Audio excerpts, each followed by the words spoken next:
There we go. Okay, morning everyone. And for anyone who's joining later, whatever time of day it is, we've got George here today, one of our members, who's going to share a little bit about, I kind of worded it as finding inspiration or motivation from maybe an unusual source. So George, why don't you just start with telling us about how you started with Rise? Okay, so we started with the typical way, which is one of the free workouts. So one of the open house things, Helen saw it on her Facebook, and that was right around the time when I started joining a lot of Al Rattan's mastermind groups through the Winkler Chamber of Commerce. And then and I met a couple of interesting guys there, and they were from this gym that's not a gym. It was called Muscle Hut back then, and I was like, and they were pretty beefy guys or whatever, but anyway, great guys and not intimidating at all. So then when Helen said, hey, there's this free open house workout going on at the Muscle Hut, and then I'm like, well, I should go and just say hi to the guys and stuff like that and keep relations good. And we both went in kind of gym clothes. And then Helen was all pumped at the beginning, and I was just chit-chatting with Curtis, and I think it was Eric or Evan, a couple of the coaches back then. And then, but anyway, at the beginning, Helen was kind of pumped, and then I was like, just kind of whatever, mediocre. And then by the end of the workout, Helen was like, no, I don't think we want to do this after all. I'm like, yes, we do. So I kind of turned there, and so then we, Curtis walked me nicely through the little sales pitch that he has, and it was perfect. And I was like, no, I don't think I can do the personal training, and I want to do the group classes anyway, because I like that friendly competition with others, and that's kind of what would keep me going. I can see that's what it would take, because I don't think I would do this on my own. So yeah, that's kind of how we got started at Rise. Okay, so would you say that you're a fairly competitive person, just kind of in life in general? I guess friendly competition. Like I love doing smack talk and things like that. Like I know I'm not the best at everything, but I love just kind of the friendly competition. Like it's not one of these ruthless, like, and I'm a very poor sport. Well, at least not as much as when I was younger or whatever. I would say that I'm a pretty good sport lately. So if you didn't see it, Helen was nodding her head pretty vigorously behind you there. Oh yeah, I was kind of tuning that out. So okay, so when you started then, did you immediately have some goals in mind after joining of things that you wanted to see happen? I guess part of the motivation was like I could see some friends had health issues and things like that. So that was kind of my motivation in the beginning. And I guess after we had done it for a few weeks, then I realized that this is a big piece of my life that's missing that I didn't even realize. So like other areas of my life, I thought I had down pretty good, like business and spiritual and family and all that kind of stuff. And then I was kind of neglecting the physical aspect, and I would play golf and stuff like that. But then I realized, oh yeah, I remember really enjoying gym class when I was in high school and grade school, and this is kind of like gym class again. So that's kind of what those are some goals in the beginning, is just to have that higher level of health. Like we've talked about that before, where we're all going to go down eventually. So if we can start from a higher point, and then when our health starts going down, then it'll still be a very good quality of life once we're a lot older. So that's my main motivation. Awesome. So then you ended up finding something, right, that really drove some motivation. I'll let you share what that is. Sure. So I guess Helen can kind of attest to, sometimes when I find something new, I go all in on it, and I'm almost obsessed with it for the first few weeks or months. And then I was posting about being at the gym and stuff like that, and maybe more than some of my non-gym friends would have liked. But I was really passionate about it and everything. This is my new thing that I'm doing. And then posting on Instagram and Facebook, and then then all of a sudden their algorithms pick up on, okay, so this person is interested in this. So then I think it was on Instagram where I started seeing all kinds of different lifting things like deadlifts and squats and bench press and stuff like that. And I was just viewing some of these things, and it picks up on that. And then one day I was scrolling through there, and then I was like, what? World's Strongest Granny? And then I saw that she was in an orange deadlifting suit, and she was picking up a stupid number, I thought, for somebody who's a granny. But I was like, that is kind of the epitome of, not to that extreme. Like I don't need to be deadlifting 405 pounds when I'm like, I don't know how old she is, in her 60s or something. So, but I just played the video, and then I could see there was a guy in the background, and he was kind of my age and stuff like that too. So I'm like thinking, and he's just in awe, like he's just kind of hanging out in the background. And then all of a sudden, Jane is her name, Jane Stabile. And then all of a sudden Jane just picks this up with perfect form, and you could just see the guy's jaw drop in the background. And that's kind of what my reaction was too. While I was watching this, I was like, holy smokes, Granny can lift. And then I was like, I think I could do that. Like I was starting to do some of the different lifts, like maybe over time, I think I could do that. And I think I can beat Granny. Like that could be a goal that I could set for myself, because I was going up in the lifts, and I just remember early on, I would be struggling with something, and then Eric, one of the coaches at that time, he was like, you can lift way more than that, George. That bar is moving up way too fast. And then I'm like, and then he starts putting on more plates, and I'm like, it was a struggle, and the bar moved up slower, but he was right. And that's what the coaches at Rise do. They could see, okay, here's what this person is capable of, where it's just kind of a mental thing. Sometimes when you don't know what the number is on the bar, then you can actually lift way more than what you thought you could. So, and even like we joke about it sometimes.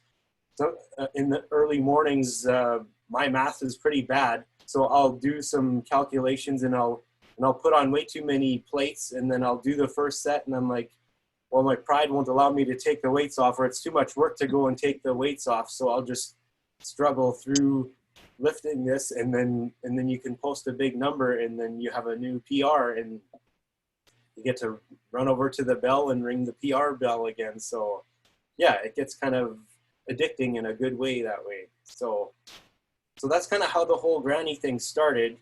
Feel free to cut me off anytime, but time went on, and then my lifts were going up, and I would get frustrated, and I obviously 2 steps forward, 1 back, and yeah.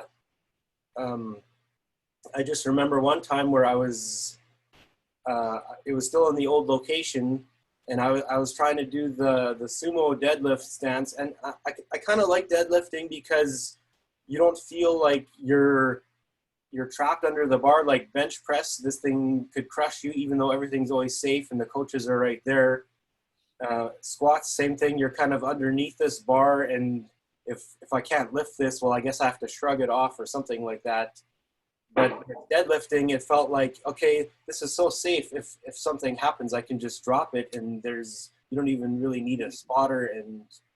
And maybe the way my body is built, it's just built more for deadlifting. Like I would say I'm not as strong in my upper body, but maybe my legs, glutes, and lower back or whatever, or for whatever reason, deadlifting was more fun, and I was better at it. So, but I was kind of working my way up, and then I switched from the sumo stance, which is wider, to the more narrow stance, and then I felt like I could do that better, and it worked better for me.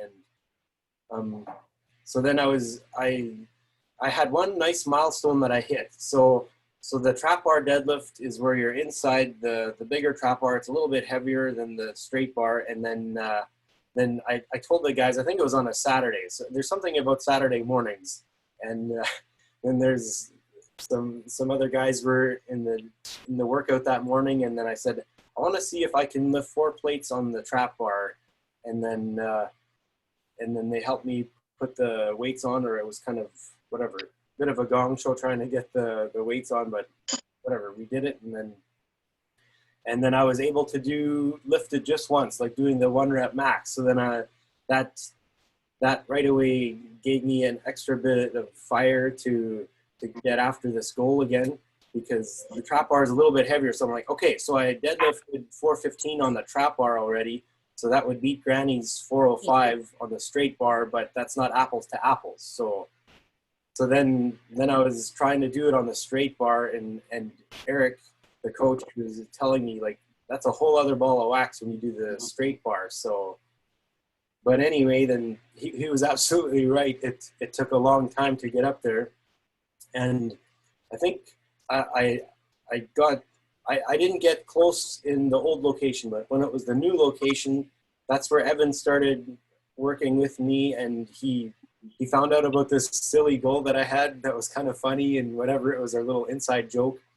And then I don't know how many people I had told at that time. It was funny, but I was kind of really serious about it. So Evan, he did a nice thing. Like, it was still within the same group training and stuff like that, but for the lifts in the morning, then he just said, well, just do the deadlifts if you want, and then you can start off the blocks and then just work your way down. He said when he had a goal for deadlifting, that's how he would do it, like for the strongman competitions. And I know Rise isn't all about the meatheads and the strongman stuff. It's for everyone, all ages and stuff.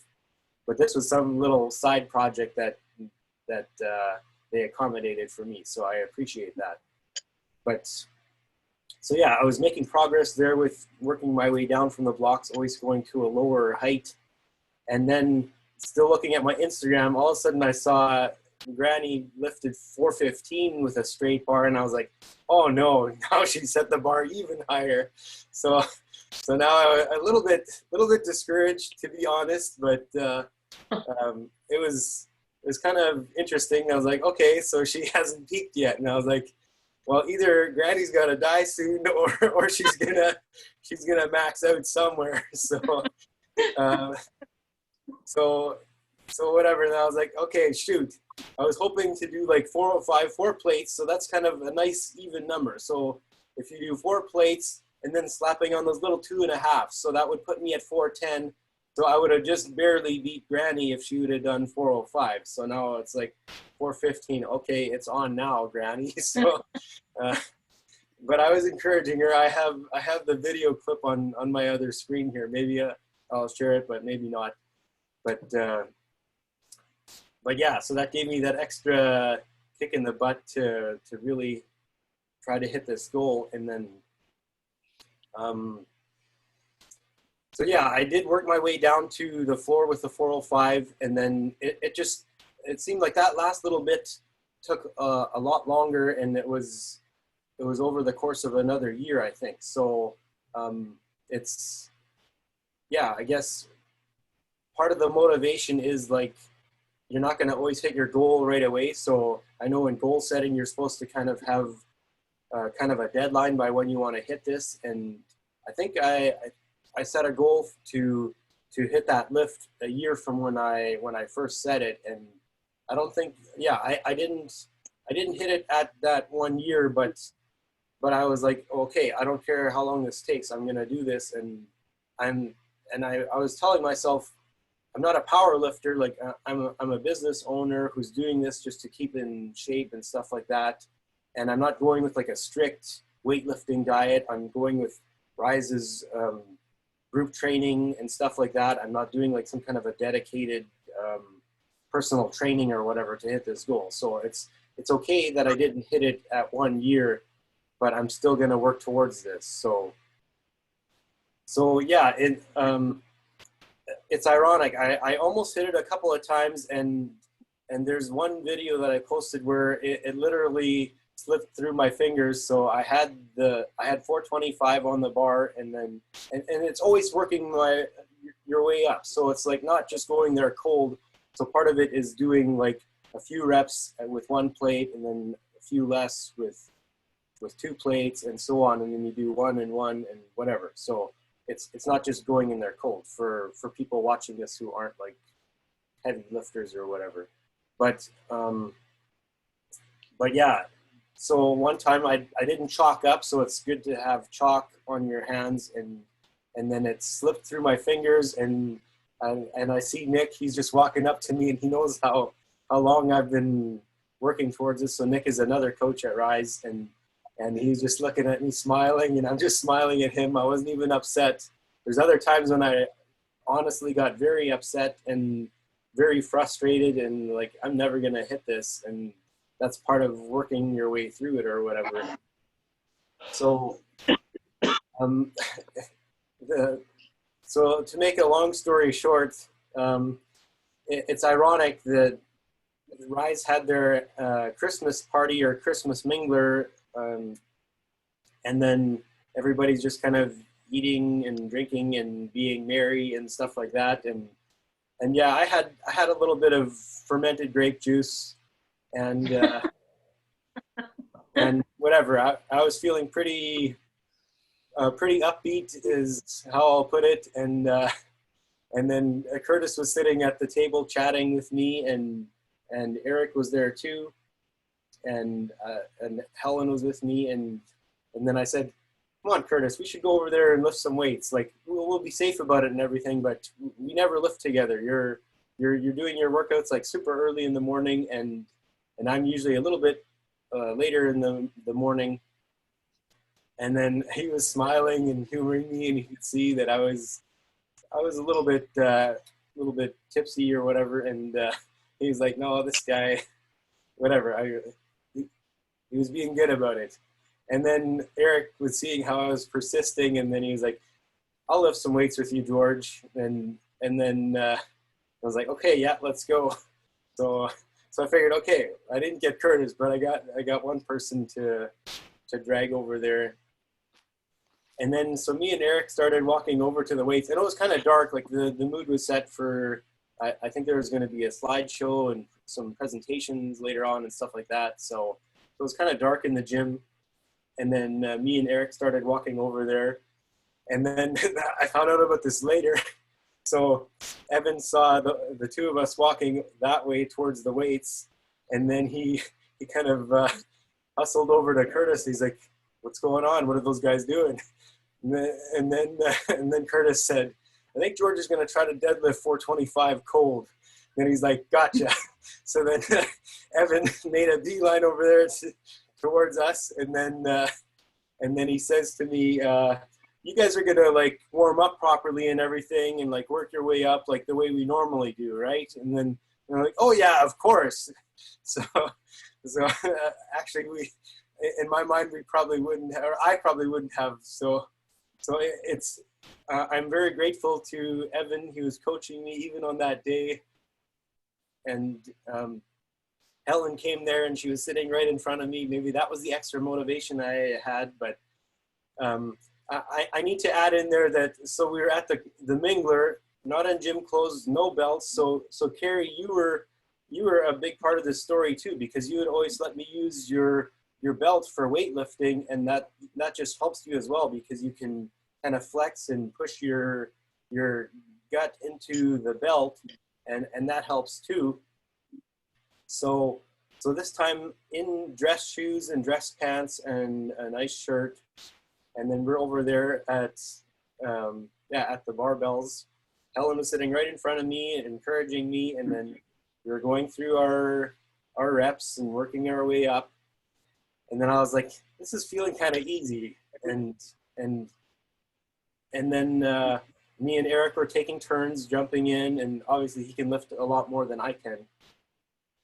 But anyway, then I got up to the 425, and I was just looking at Helen and looking at Eric, and then by that time a crowd had gathered, and then everybody was kind of witnessing this big spectacle going on here.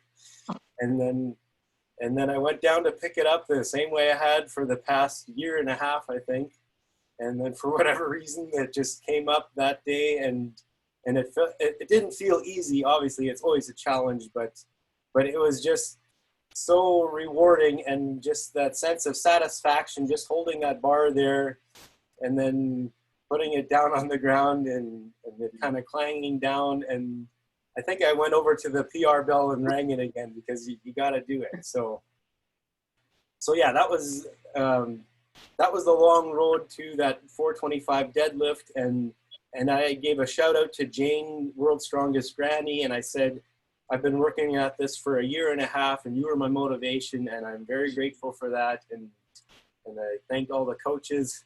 Eric was saying, George, that looked way too easy. You got to put on more weight now. And I was like, nope, I hit my number. I checked off my box. I am good. I'm kind of done with this now. I'm okay with just maintaining. So that's kind of how the World's Strongest Granny. Look her up. She's in Massachusetts. She's under Jane Stabile now. I guess she changed her Instagram maybe because she was getting a lot of attention. So yeah, that was my long-winded story of that. So that's the motivation that I had for a year and a half, and now it's kind of changed because now it's just I've built that relationship with everybody, that strong sense of community with everyone at the gym, and now it's just those friendly competitions within each workout, and even if it's somebody else who's not lifting the same amount as me, whether they're lifting more or less, it's just, I'm going to compete with you. We're doing this for reps or whatever and stuff like that. So even if it's just in your mind that you're competing, you're not letting them know. Yeah, sometimes I don't let them know, but depending on who's in the workout, like some of the other people on this call, I would let them know that I'm competing with them. So.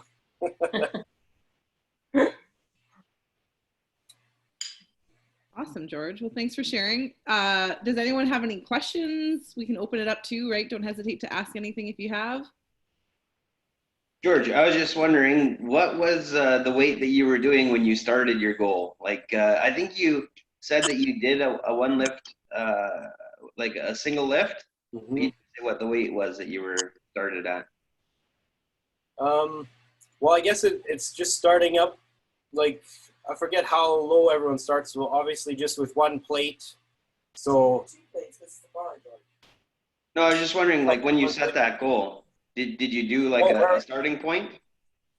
I guess kind of where I was at that point, I think it was like 270 or something like that.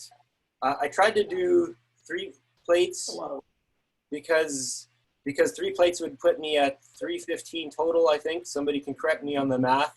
And I remember I was very frustrated that day. And then the coaches, again, they could see this. And it's like, well, why don't you just take those off and then put on these other plates, and then you're at 300 total. That's a nice even number, and it doesn't always have to go up by 90 pounds every single time. And then I lifted the 300, and then I posted that one too, and I got a little smirk on my face because, okay, so this is the first time that I've got 300, and then I was like, okay, so now I'll just work my way up from there. So I was like 270-ish or something when I first started this.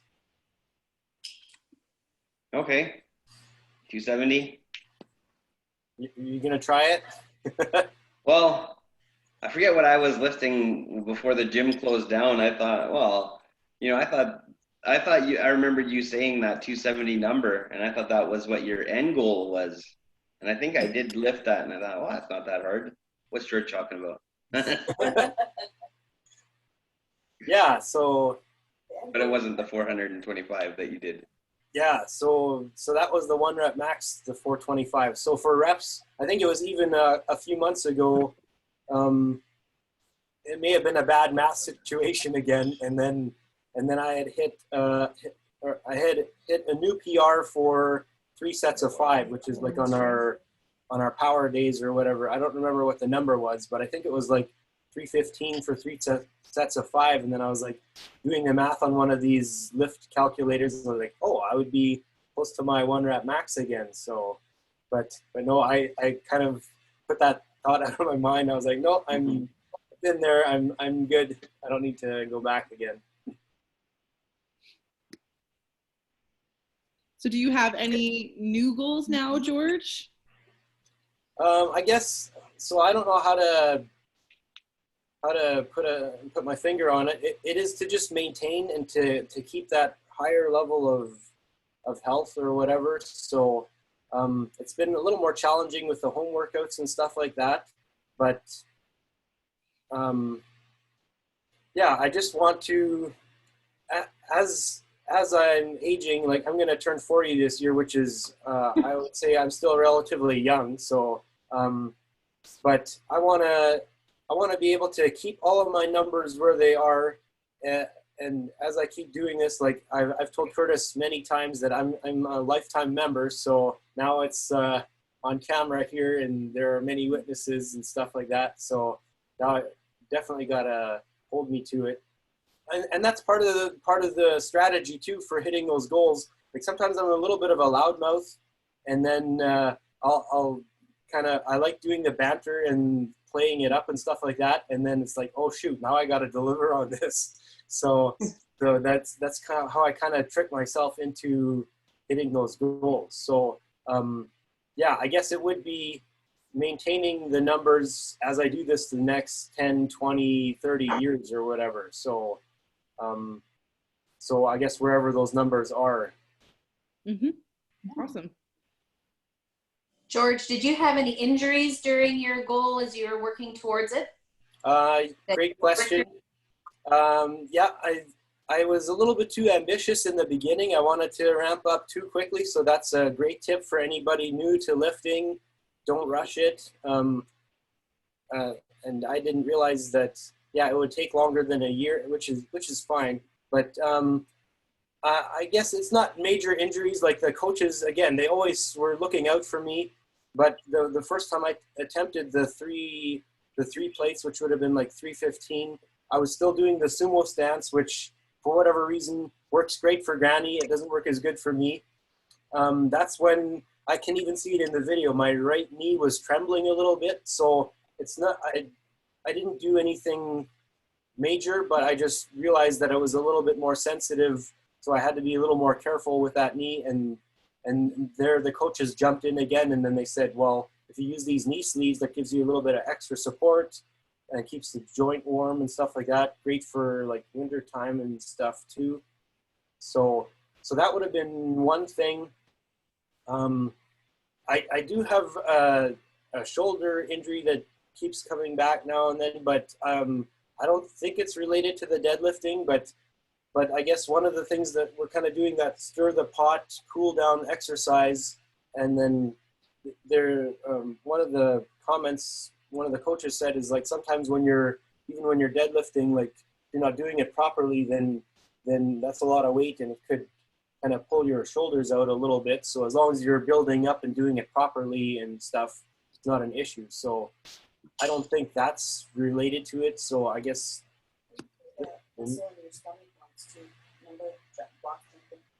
Oh yeah, so Helen is jumping in. She's reminding me of all of these different things. She said that I pulled something in my stomach, but I don't think that's related to the deadlifting.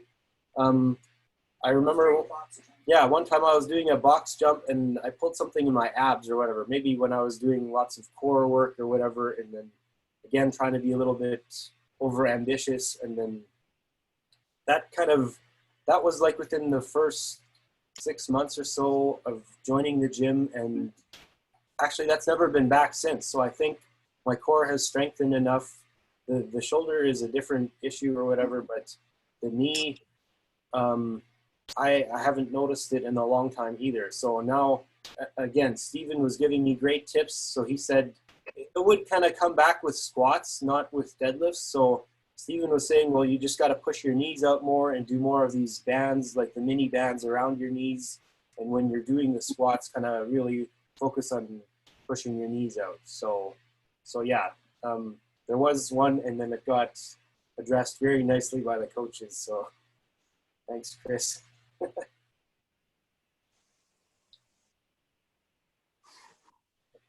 You guys care to see the video of Granny doing her 415? I could share my screen briefly. I don't know if Carrie will allow it.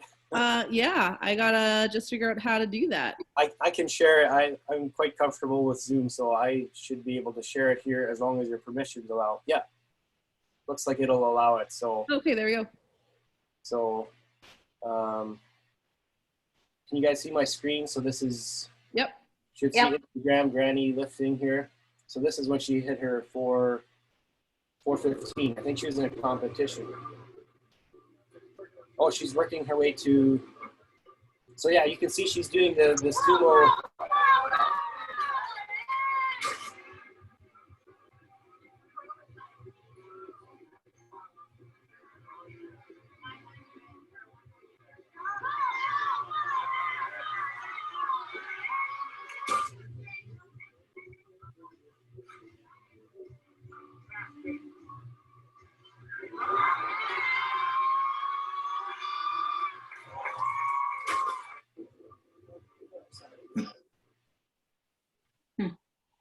So yeah, is that not motivating? But yeah, so that's not the one that I saw. She was in a different one. She did the 405, and then this is the one that she posted, and it's like, okay, game on, Granny. So, but yeah, it's incredible. I don't think she's posted her age, and it's not very politically correct to ask what's your age, but it's very impressive, and yeah, if I can be close to some kind of fitness level like that when I'm that age, I'm gonna be very satisfied. So it was very, very good for me to see that, I think, for my personality type anyway. That's awesome, George. George, were there times where you just wanted to give up and just say, oh, forget it, but you had to work through that mentally? Was there a mental challenge involved with this as well? Yeah.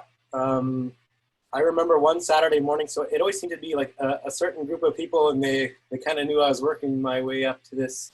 And then Curtis, I don't know if this was a help or a hurt or whatever, but he kind of got wind of the whole thing or whatever, that it was kind of getting serious. And then I think he was the one that put out some pylons and stuff like that. And then he wrote on the little whiteboard, gains zone or something like that. And then this was going to be the day, you know, and then that's actually a good reminder. So I went to try the lift that day, and I just felt so weak that day, and I was so frustrated, and I realized what it was now, looking back on it.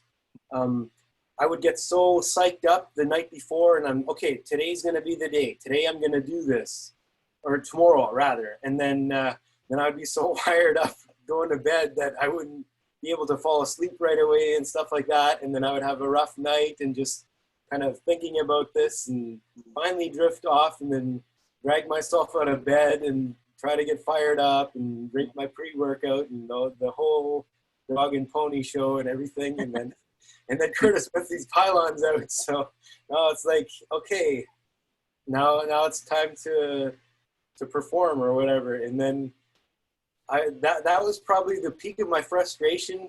And then some of the guys are like, oh, wow, I think George muttered something under his breath there. And like, I didn't think that he was that kind of a guy or whatever. So yeah, that was a huge frustration for me, but just a great reminder of sleep seemed to be the number one thing. If I could get a solid night's sleep, I would feel very strong the next day. And like the pre-workout, all of that stuff, the proper form, the belt and everything, that was all very helpful. But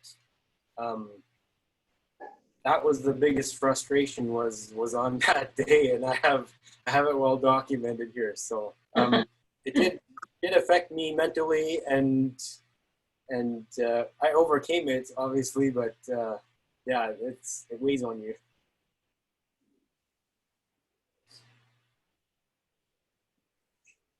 Should we be checking your pre-workout then for some fermented grape juice, or is that not a thing at one time?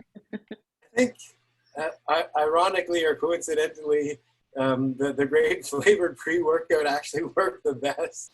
But no, it was never. Yeah, I don't know. Like, we've joked about it a bit, but maybe because I haven't looked up any of the science on it, but maybe because your blood is a little bit thinner then, and you can, whatever, it flows a little easier. Maybe because of those inhibitions or whatever, and maybe less stress, you're kind of more mellow and everything, and it just wasn't as big of a deal. And seem to overthink things sometimes. So maybe that just kind of like dialing down that whatever the stress level. Maybe that's what it is. Maybe that's why this whole self-isolation thing is kind of working nicely. Is just a little bit taking the edge off. Sorry, you can edit this part out later, Curtis. It's helping with the self-isolation too, George. You're just taking off the edge every morning, or what? No.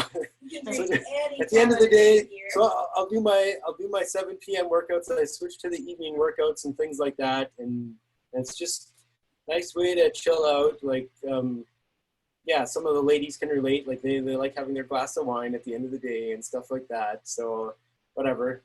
I'm drinking. Shout out to a local business here, Dead Horse Cider. So it's really good. There's a local farm here north of Winkler.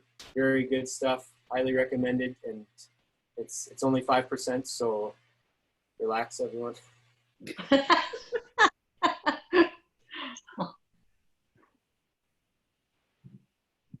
Any other questions for George while we have him here? Or does anyone else have a goal that they're working towards that maybe they haven't shared and they'd like some people to keep them accountable? Right, because George, you kind of said once people started knowing and they were like, oh yeah, George is working towards this, right? It can kind of help there with the accountability too. Yeah, like you're supposed to write it down and stuff. And for me, I would say I have some of my goals written down and others are mental, but then exactly verbalizing them and having those accountability buddies and stuff. Anyone want to share? Jake, are you going to try to go for 425? Like, I think you're built pretty good for deadlifting. I hit the 270. That was my goal.